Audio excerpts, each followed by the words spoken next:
Hello, I'm broadcaster Kieran Paul, and I am here at Medway Foodbank as part of the Carer Poverty Project in partnership with Carers First and working together with Trussell to raise awareness about caring for others while you are above the age of 75.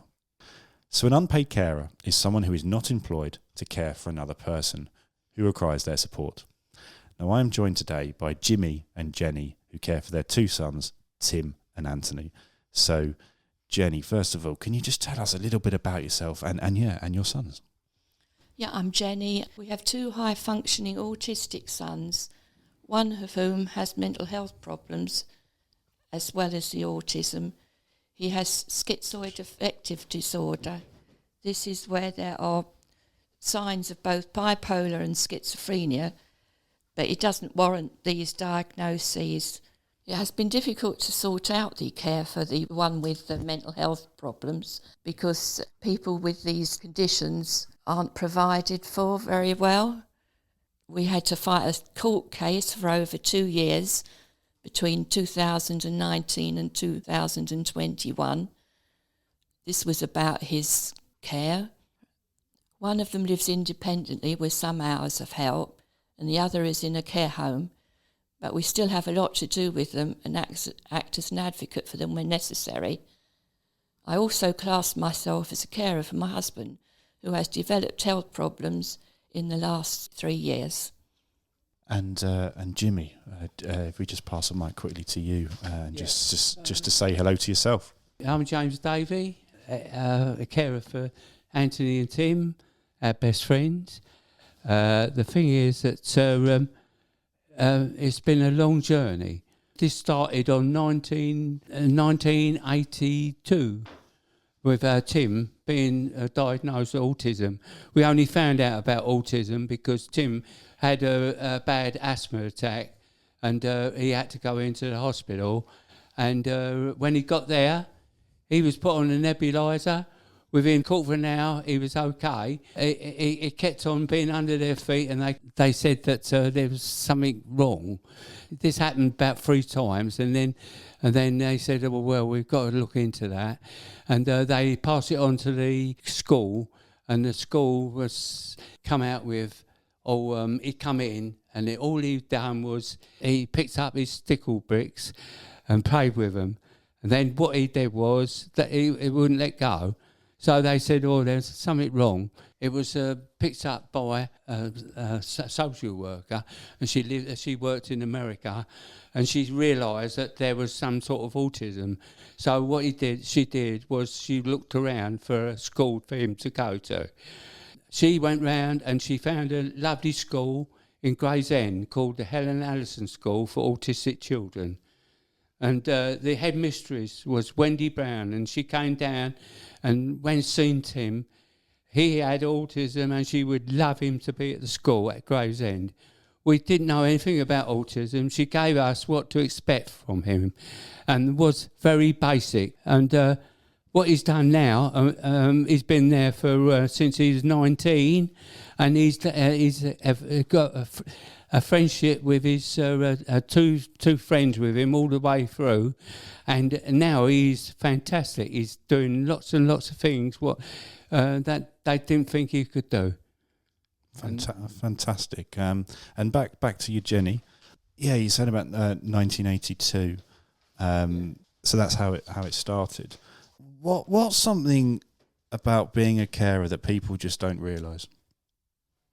I mean, like us, we've been in a caring role for 43 years, and it's never ending.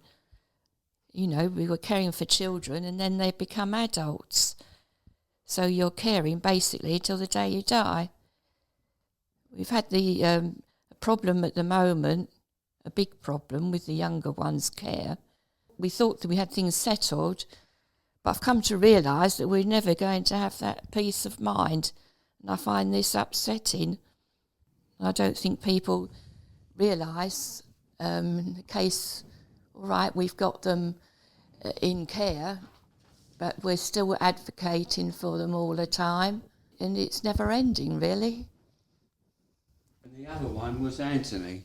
And what happened was, when he was born, If there's any problems, it's not as bad as Tim. So what we did was we just sort of carried it on. But then they found out that when he was at the school where Tim was diagnosed with Sticklebricks, he had some sort of a problem. They said it might be an idea for him to go to the Bradfield school.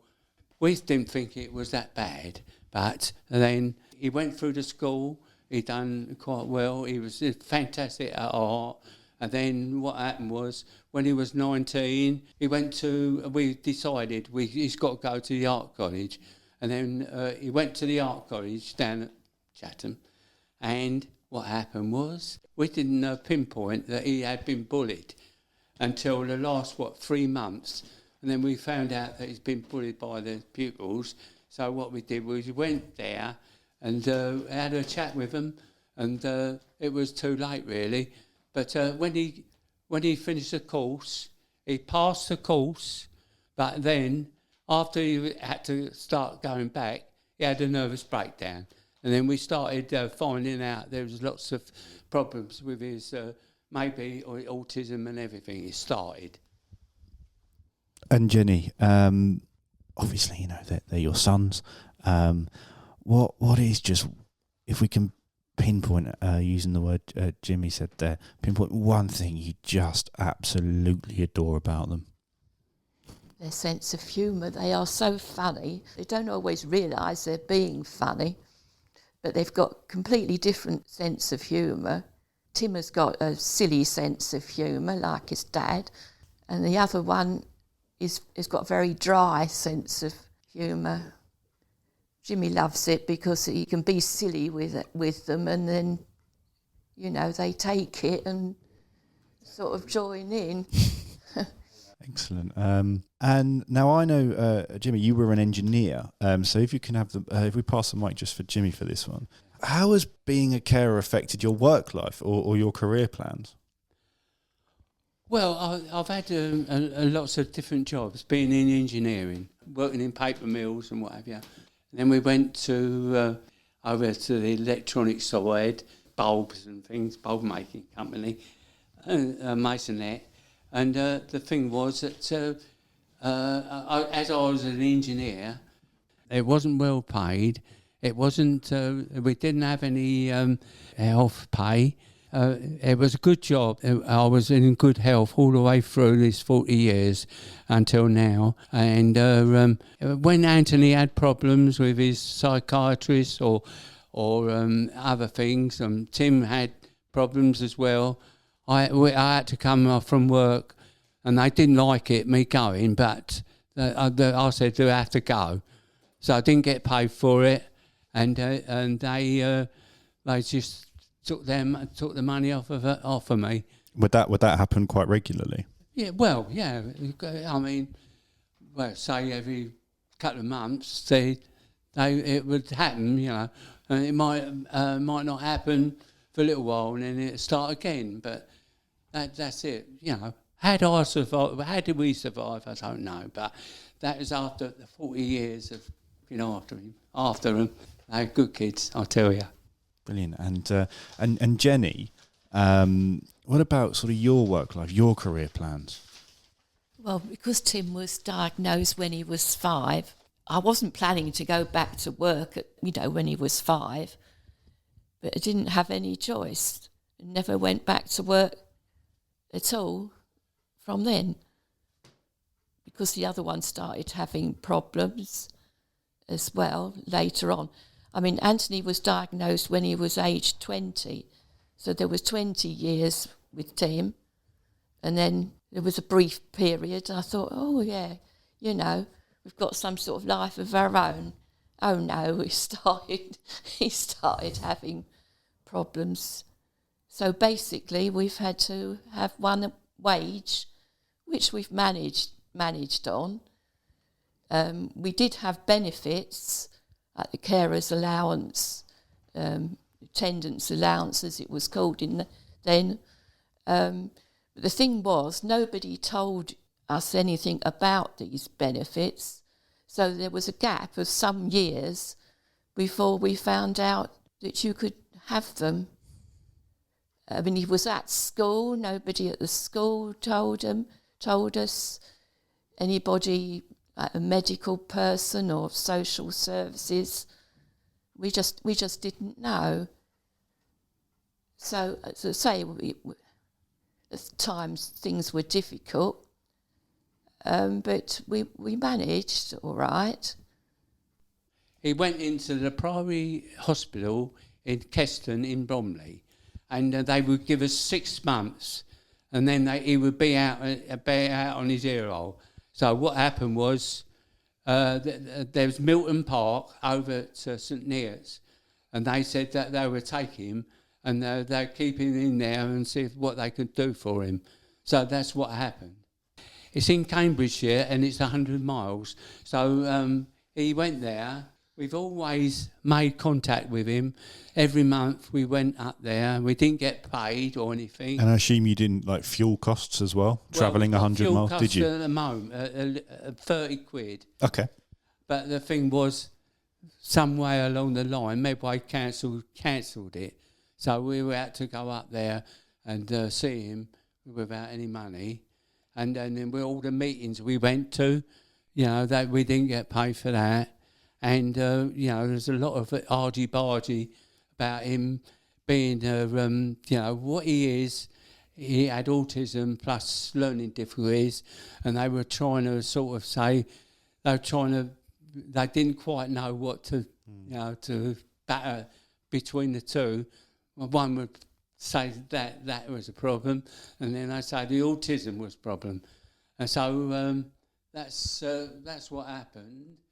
Carrying on from what Jimmy was talking about, he went to Cambridgeshire, which is actually a hospital, and at one stage he was sectioned for not taking his medication. He went there as a voluntary patient. The idea is to get people out of these hospitals, but there is a complete lack of provision and no choice as to what happens after that. So he was actually there for 3.5 years, and there has been cases of people being in these type of places for 20 years. After he went there for 3.5 years, he went to Westgate near Margate, and that is 40 miles away. Now he is in Maidstone, which is a lot nearer, and this place at Maidstone is now sort of being altered, so he might have to leave there. And Jenny, have you ever... Well, I know you have actually, but what financial sacrifices have you had to make? Well, basically, we've had to live on one wage while we were managed. At one stage, it was quite difficult because Jimmy was in between jobs. So that was quite a difficult time, but we got over that. And I suppose we haven't had fancy holidays or things like that. And what financial support, Jenny, have you received, such as like carers allowance, and do you think it's enough? Well, we used to get carers allowance, and I would say it wasn't enough then, but now I would say it's even worse. But the thing was about the carers allowance and other benefits we didn't get them for some years because we didn't know anything about them. And so there was like a lack of information out there. Yes, that's right, yes. Yeah. After the war, the carers was set up, obviously, and then they decided to give you a certain amount of money. But the thing was that they've never increased it in proportion to what it is today. And the thing is that it's an old-fashioned caring allowance, and it should be put up to the modern day carers allowance. And Jenny, is there one thing, which one thing you wish people understood about the financial struggles that carers face? I don't think people realise how little carers allowance actually is. We don't get carers allowance now because we're pension age, but the campaign that the Trussell Trust are doing really opened my eyes, because they compared it to the living wage, and when I realised the sums and how it compares, I think it brings it into an easy way for people to understand how little it is, because I didn't really realise how little it was. And do you find that there's just so many hidden costs of caring that people overlook, that don't think about? The one thing I can think of is petrol. If you've got a cared for one that's not sort of local like we have, it's a lot of petrol involved. We looked after them, as best we can, financially, and when they wanted something, we would try to give it to them. And the thing was that they were quite happy to sort of go along with us as long as we weren't in debt. And Jimmy, do you think there's enough understanding of why an unpaid carer would need to use a food bank?